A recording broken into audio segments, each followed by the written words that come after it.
대비주 수행법회에 오신 여러분 반갑습니다. 다란이 수행 206페이지입니다. 지난 시간에는 이 다란이를 외우고 받아 지니는 사람은 불신장이다, 또 광명장이다, 이렇게 공부를 했습니다. 오늘은 자비장 차례입니다. 같이 읽겠습니다. 이 사람은 자비를 감춘 몸이니 항상 이 다란이로 일체 중생을 구제하고 보호하는 까닭이며, 당지, 기인, 자비장, 항이 다란이, 구중생고. 이 다란이를 외우고 받아 지니는 사람은 당지, 마땅히 알아라. 이 사람은 자비장, 자비를 감춘 몸이다. 기인시 자비장. 이 자비장은 자비가 잠재되어 있는 사람, 자비를 지니고 있는 사람, 자비를 감추고 있는 사람이라는 뜻입니다. 대비주 수행자, 곧 여러분은 자비를 지니고 있는 사람이요, 자비가 잠재되어 있는 사람이요, 자비를 감추고 있는 사람입니다. 마땅히 알아라. 대비주 수행자들이요, 대비주 수행자인 여러분들과 마찬가지로 인인이 한 명 한 명, 사람마다 자비가 잠재되어 있고 자비를 지니고 있고 자비를 감추고 있는 사람이라는 것을 마땅히 알아라 하는 뜻도 있습니다. 알고 보니까 세상은 온통 사랑뿐이더라. 우리 도반 중에서 한 분이 수행을 하고 소감을 발표하는 자리에서 이런 말씀을 하신 적이 있습니다. 세상은 온통 사랑뿐이더라. 이번 5월은 이제 가정의 달입니다.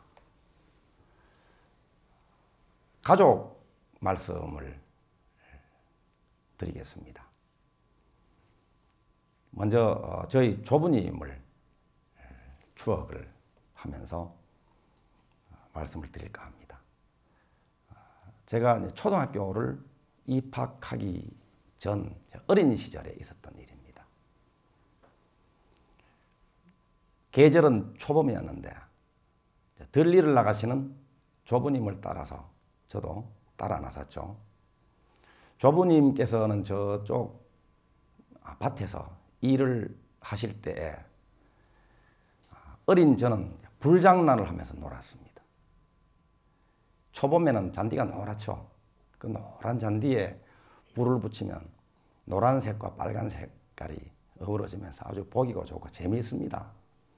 노란 잔디가 다 탄 그 자리에는 봄풀이 파릇파릇 돋아나기 시작을 합니다.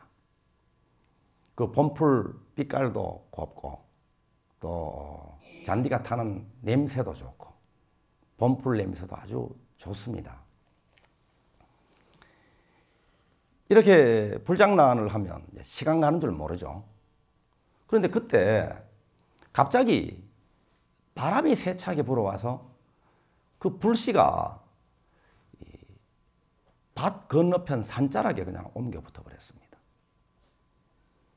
조부께서는 깜짝 놀라셔서 달려가셔서는 파란 솔가지로 다급하게 그 불을 끄기 시작했죠.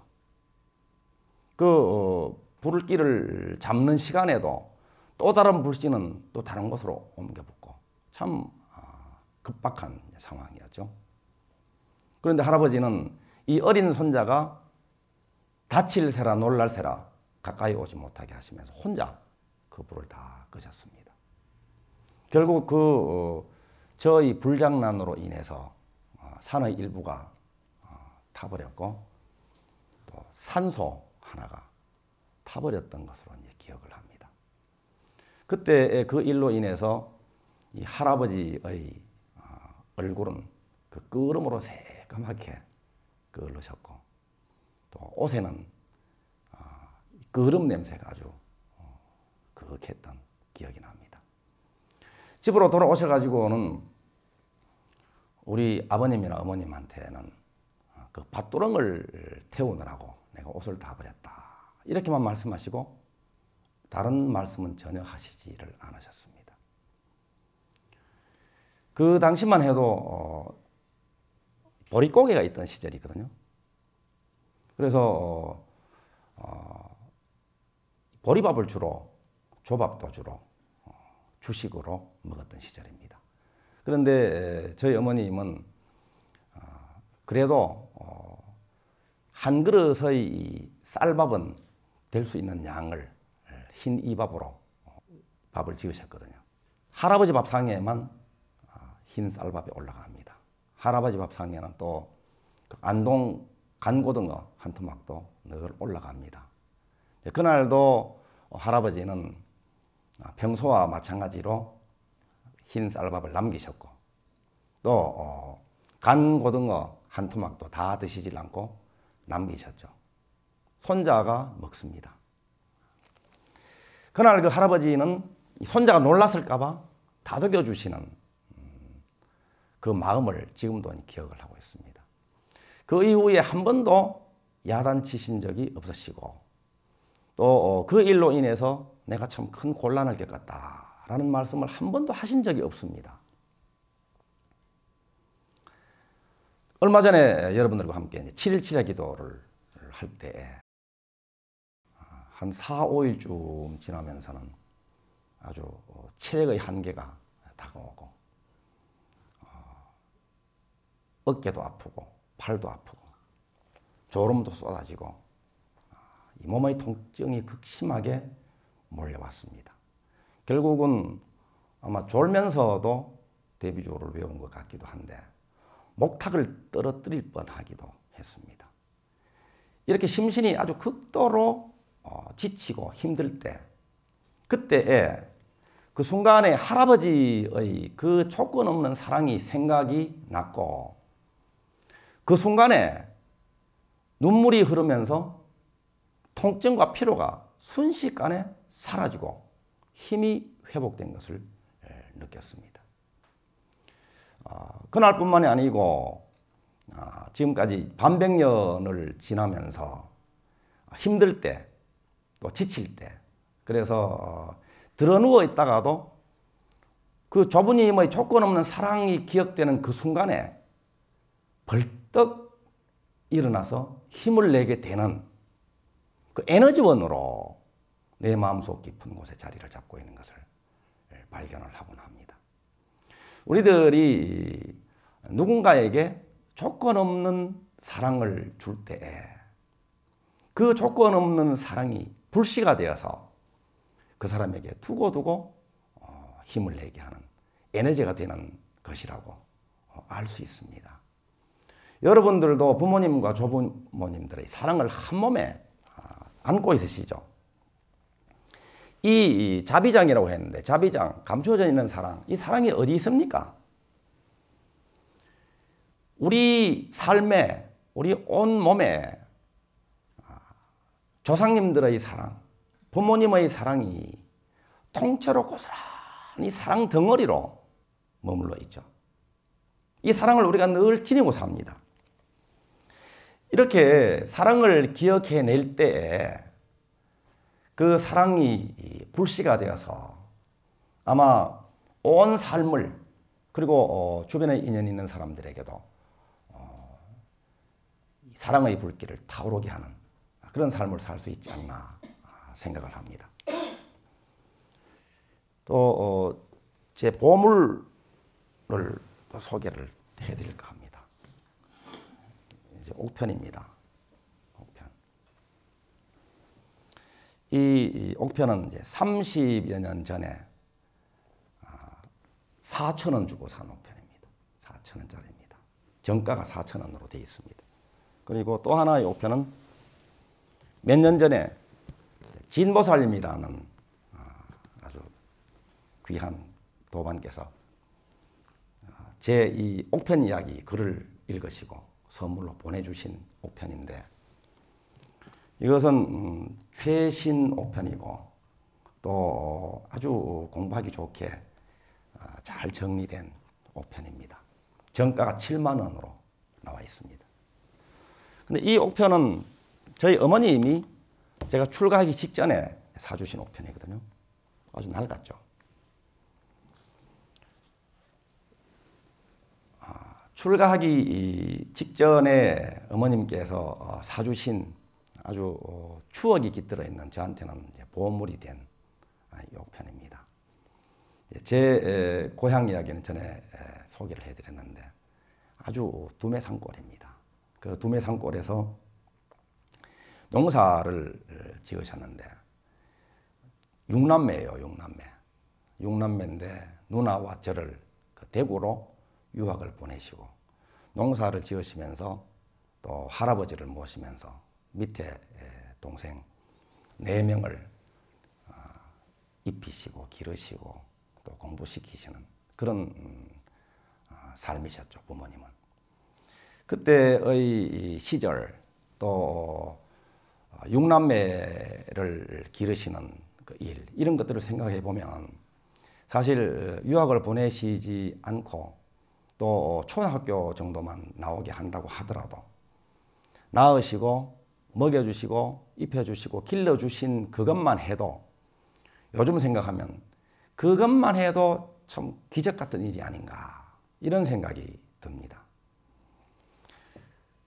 그런데 그때는 철이 없어서 잘 몰랐죠. 부모님의 무조건적인 헌신, 또 자식 사랑, 또 우리 부모님의 조부님에 대한 효도, 이런 것들을 늘 접하면서도 잘 몰랐습니다. 고등학교 1학년이 됐을 때 대구에서 저는 자취를 하고 있었는데, 그때 한여름에 여름방학 때쯤이었을 겁니다. 어머님이 대구로 올라오셨어요. 집에 내 동생들 또 아버님만 남겨두시고 올라오셔가지고는 대구에 서문시장이 있습니다. 그 서문시장에 가셔가지고 그 참외를 한 광주리를 띠서라는 말 알죠? 네.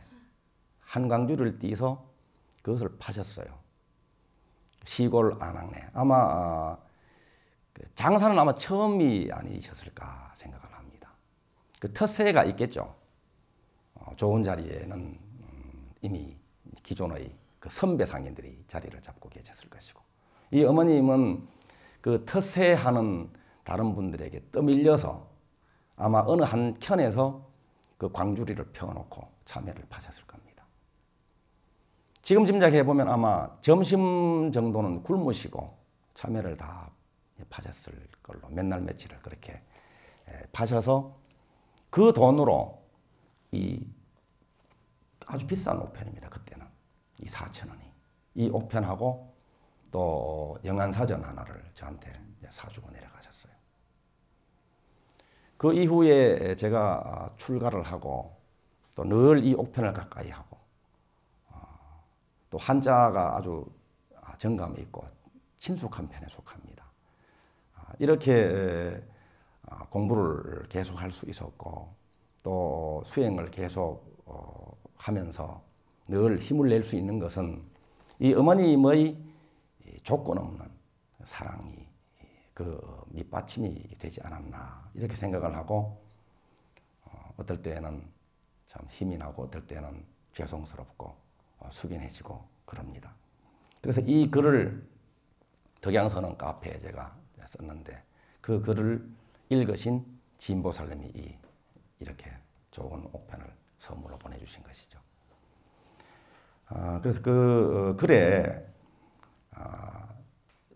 옮겨서 올린 내용 중에 부모 은중경 가운데 부모님의 10가지 은혜가 있습니다. 같이 한번 들어보시겠습니까? 생각하니 그 옛날의 아름답던 그 얼굴과 아리따운 그 몸매는 유연도 하였으라. 두 눈썹은 푸른 버들 가른 듯 하였었고 두 뺨의 붉은 빛은 연꽃보다 더했으라. 은혜가 깊을수록 옥의 모습 쓰러졌고 부정한 것 씻느라고 맑은 얼굴 상했어라. 오로지 아들, 딸만 사랑하고 거두시다. 자비하신 어머니는 얼굴 모양 바뀌셨네. 부모님의 10가지 은혜 중의 한 대목입니다. 이 도리천이라는 하늘나라가 있습니다. 그런데 이 도리천의 하루는 인간 세상의 100년에 해당된다고 합니다. 얼마나 즐거우면 그럴까요? 복을 많이 지어서 도리천에 태어난 천인들은 삶이 그렇게 즐겁다는 거예요. 우리들이 오늘을 살아갈 때에 감사한 마음으로 즐겁게 살 때는 참 시간이 금방 가버립니다. 그런데 하기 싫은 일을 하고 지루해하고 또는 미워하는 사람과 함께 보낼 때는 시간이 참 지루하고 더디게 흘러가죠.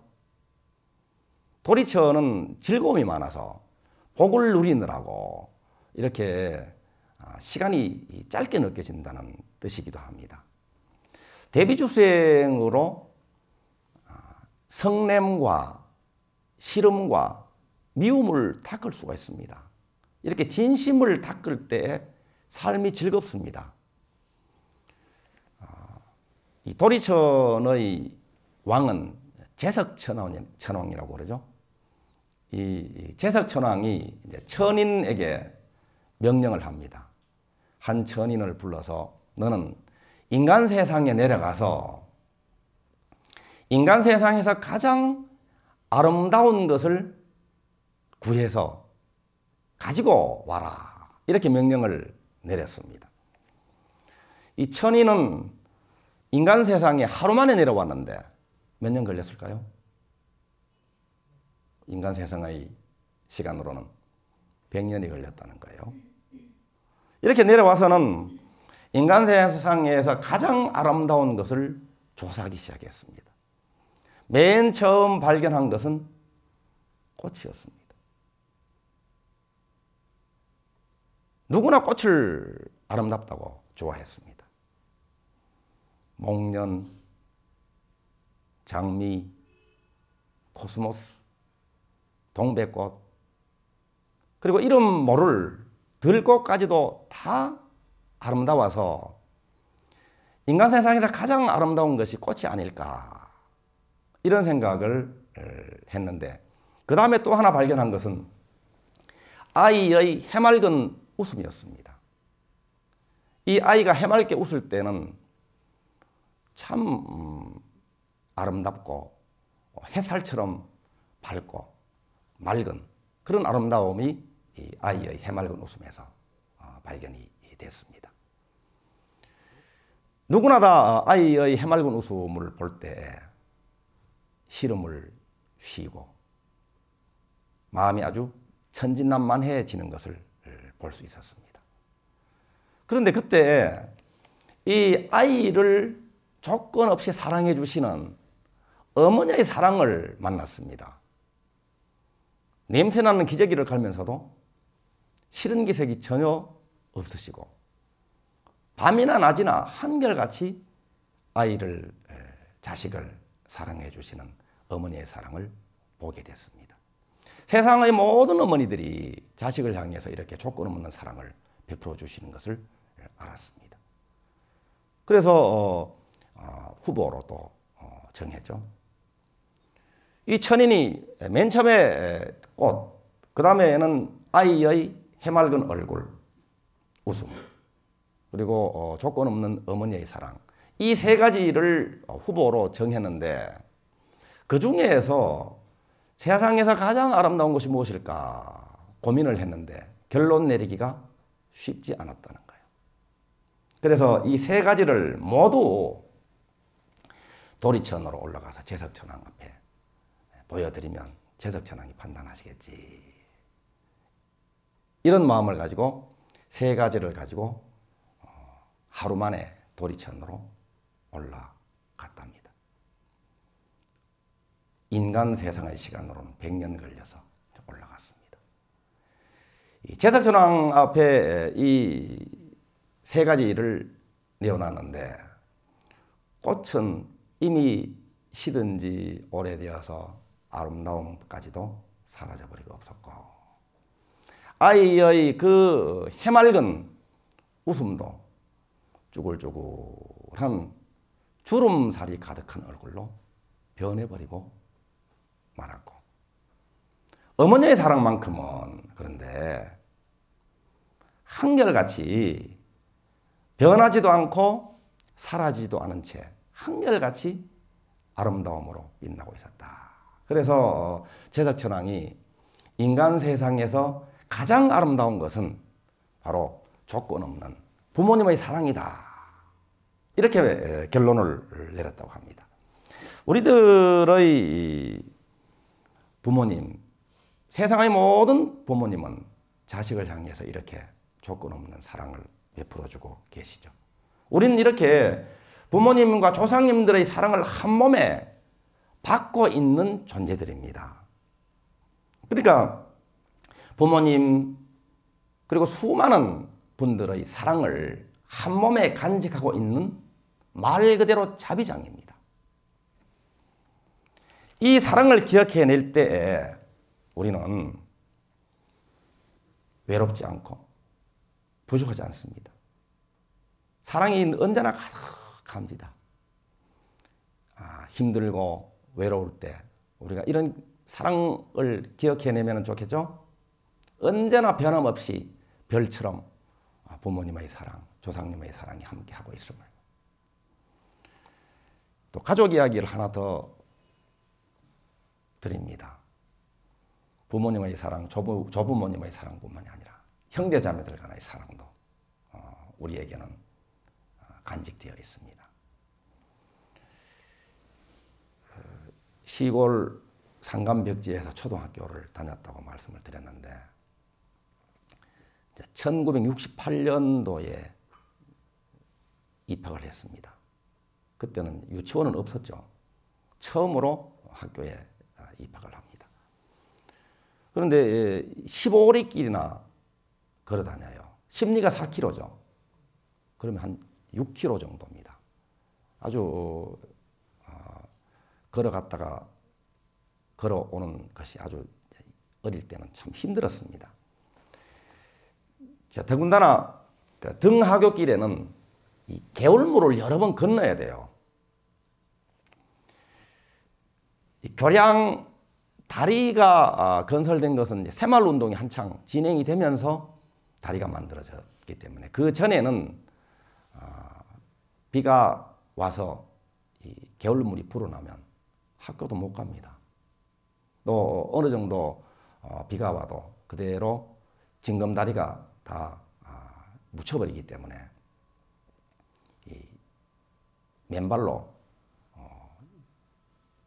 양말도 벗고 신발도 벗고 그 개울을 건너야 됩니다. 입학을 해서 3월 초에는 손수건을 달고 아주 아장아장 걷듯이 하면서 걸어 다녔겠죠. 이때 초봄의 그 개울물은 아주 찹니다.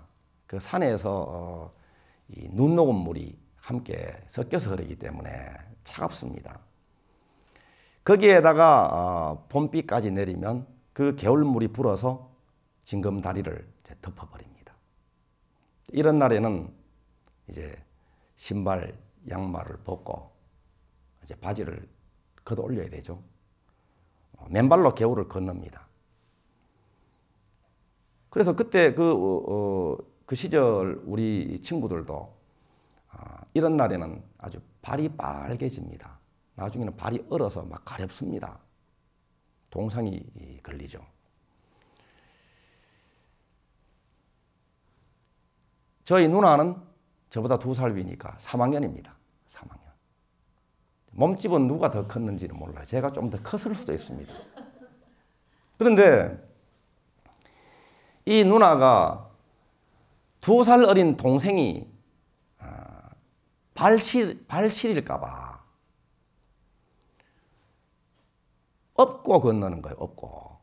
업고 체중이 자기보다 더 무거운 동생이지만 동생이라고 동생을 위해 주는 마음으로 얼마나 그 순수한 지극한 사랑입니까?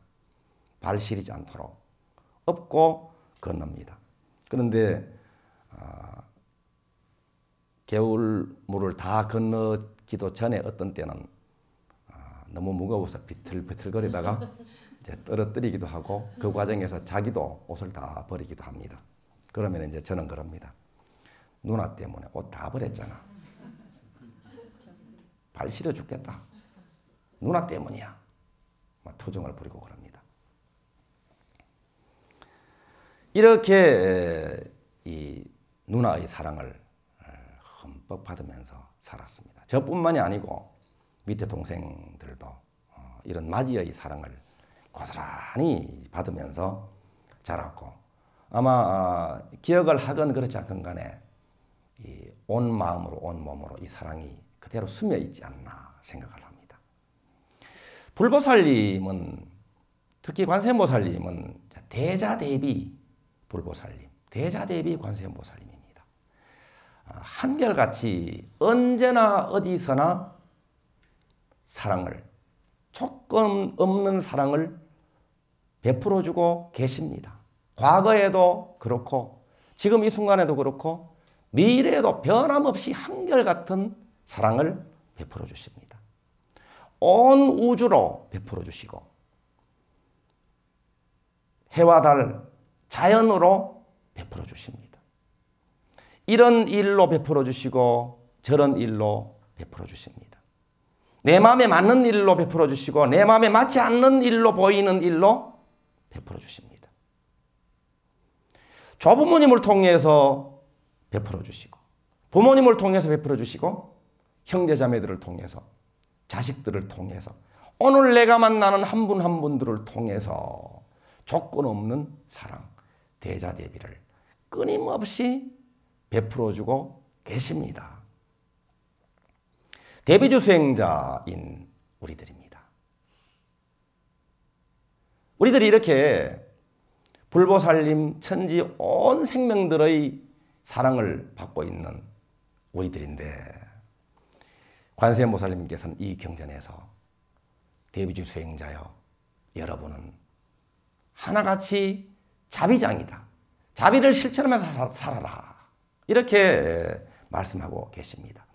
자비를 실천하는 삶이 대비주 수행자의 삶이고 본래대로의 삶이다. 이렇게 말씀하고 계십니다. 밤새워 대비주 수행을 하면서 지난 날이 떠오르기도 합니다. 어느 때는 눈물로 참회를 하면서 밤을 지새기도 합니다. 잡념처럼 보이기도 하고 혹은 까맣게 덮어두었던 과거의 쓸데없는 추억으로 보여지는 이런저런 기억들도 떠오를 때도 있습니다. 어느 날 문득 어린 시절의 기억이 저에게도 떠올랐습니다. 참 대비주 수행하면서 참 잡념 많이 했다 그죠? 온갖 생각으로 왔다 갔다 하기도 합니다.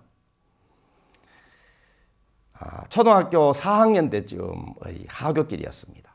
때는 한여름 낮이었는데 친구들 한 4, 5명하고 같이 아주 떠들고 장난도 치고 하면서 하교를 하는데 날이 지나치게 더울 때는 그냥 겨울물로 첨벙 뛰어들어서 미역도 감고 또 목마를 때는 그 어느 마을 우물가에 가서 두레박을 내려서 우물에서 물을 길러서 목을 축이기도 하고 또 산딸기를 따먹기도 하고 이런 시절이었습니다. 한여름 낮 하굣길에 어느 날 개울가에 큰 바위가 하나 있었는데 개울 중앙에 그 바위 위에 뱀 한 마리가 또아리를 들고 낮잠을 자고 있었습니다. 그 직구전 초등학교 4, 5학년 우리들이 그냥 지날 리가 없죠. 돌멩이를 들고 누가 먼저라고도 할 것도 없이 그 뱀을 향해서 돌을 던집니다. 돌을 맞은 그 뱀은 움찔합니다. 또 다른 친구가 던지고 또 다른 친구가 던지고 해서 결국 피를 흘리면서 그 뱀은 죽어갔습니다. 그런데 그때 우리가 들은 이야기 중에 뱀을 잡다가 덜 죽으면 끝까지 쫓아와서 보복을 한다, 이런 무서운 이야기를 들은 적이 있거든요. 그래서 끝까지 돌을 던져서 완전히 죽은 것을 확인한 다음에 집으로 되돌아갑니다. 그러다가 뒤에 따라오던 다른 친구들은 긴 막대기로 그 뱀을 이렇게 걸어가지고 뒤에 여학생들 향해가지고 휙 집어던지기도 하고. 그럼 여학생들은 시골에서 자라는 여학생들은 별로 무서워하지도 않습니다. 그런데 남학생들 보는 데서는 막 기겁을 하는 것처럼 막 무서워하는 척하고 도망가고 그럽니다. 그 생각이 나는 거예요. 데뷔조를 일심으로 죄송한다고 하는데 그 장면이 선명하게 떠오릅니다. 그러면서 참회가 일어납니다. 내가 살생을 했구나. 그 장면을 떠오르고 신묘장구 대단한 일을 하면서 신묘장구 대단한 일을 비추듯이 그 장면을 떠올리면서 수행을 합니다. 내가 참 잘못했구나. 그러면서 뱀을 발견했을 때의 징그러움, 또 돌을 던질 때의 두려움, 좀 불쾌한 마음, 이런 그 모습에 담겨있는, 장면에 담겨있는 느낌까지도 생생하게 재경험이 되는 것이죠. 신묘장구 대단한 일을 일심으로, 지성심으로 독송할 때에 그 중에 떠오르는 모든 기억의 장면들은 개고 모두 개공이 됩니다. 다 사라져버립니다. 텅 비어버리죠. 처음에는 그 장면이 선명하게 떠오르고 그 장면, 그때의 일로 인해서 느꼈던 내 마음의 감정까지 생생하게 재경험이 되면서 계속해서 신묘장구 대단한 일을 외우는 것으로 장면도 사라지고 그 기억 속에 담겨있는 내 마음의 징그러움, 두려움, 또 마음의 짐이죠. 잘못했구나 하는 죄의식, 이런 것들까지도 그대로 사라져버려서 마음이 텅 비어져 버립니다. 마음이 참 홀가분하고 가벼워지죠. 더욱더 신묘장구 대단한 일을 지성심으로 외우게 됩니다. 그런데 한참 후에 다시 그 장면이 떠올랐습니다. 그런데 내가 뱀이었습니다. 뱀의 입장이 되어서 그 장면을 보면서 신묘장구 대단한 일을 외우게 되는 것이죠. 낮잠을 자기 위해서 또아리를 틀고 바위 위에서 있었는데 4, 5명의 어린 소년들이 지나면서 나에게 돌을 던지고 나는 고통하면서 혹은 마음으로 원망하면서 저주하는 마음을 내면서 죽어갔습니다. 아프고 또 생명에 대한 아주 악착 같은 살고 싶은 마음, 이런 것들을 느끼면서 죽어가면서 그것을 생생하게 느끼면서 신묘장구 대단한 일을 독송하는 거예요. 그러니까 아까 이미 그 내가 사라져서 내가 없어졌을 때, 무아가 됐을 때 내가 어떤 대상을 하면 그 대상이 되어버리죠. 그럴 때 그 뱀이 신묘장구 대단한 일을 하는 것처럼 뱀의 마음속에 깃들어 있던 두려움이나 저주하는 마음이나 그 탐진지 삼독심이 사라지게 되는 것이죠.